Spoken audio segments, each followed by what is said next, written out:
Hello everyone, আসসালামু আলাইকুম। আজকে আমি লাকড়ি চুলা রান্না করছি। যখন মাঝে মাঝে বেশি রান্না হয় তখন লাকড়ি চুলায় রান্না করার চেষ্টা করি।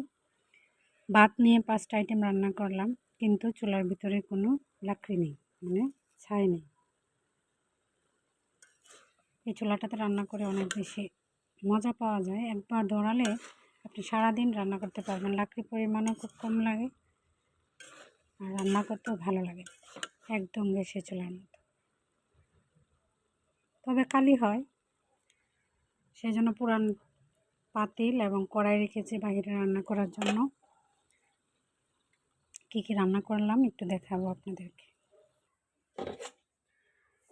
এই যে মাসকলাই ডাল রান্না করলাম, করে মাছরায় রেখে দিলাম, মাছ দিয়ে মাসকলাই ডাল রান্না করলাম।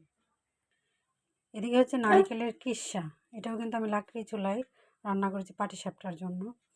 আর যায় তারপর কড়াইটা ধুয়ে নিব। তারপর এদিকে বুড়ি রান্না করে আমি আজরাইলাম। আজরায় এখানে তেল দিয়ে একটু বাগার দিয়েছি, ওইখানে রান্না করে এখানে আমি বাগার দিয়েছি।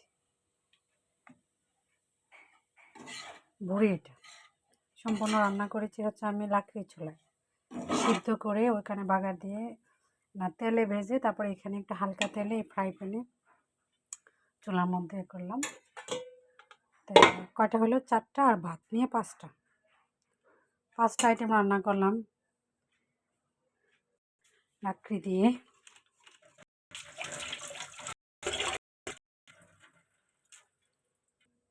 এদিকে ভাতও রান্না করে আমি আজরাই ফেলেছি। এই যে অলরেডি খাওয়াও হয়েছে। আমি আপনাদেরকে দেখাই যে একটা মাত্র লাকড়ি দিয়েছি, এটা সুন্দর জ্বলতেছে, আর ভিতরে কিন্তু কোনো লাকড়ি নেই, ময়লা নাই, মানে ছাই নেই। ছাই নিচে পড়ে যায় ডয়ারে, তবে বেশি না। আমি দেখাই ডয়ারটা খুলে। 5টা আইটেম দিয়ে রান্না করলাম, কিন্তু ওই যে এতটুকু।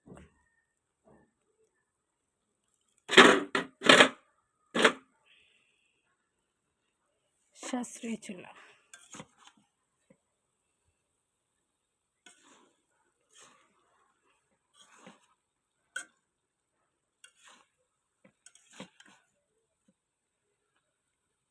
চিংড়ি মাছ দিয়ে লতি রান্না।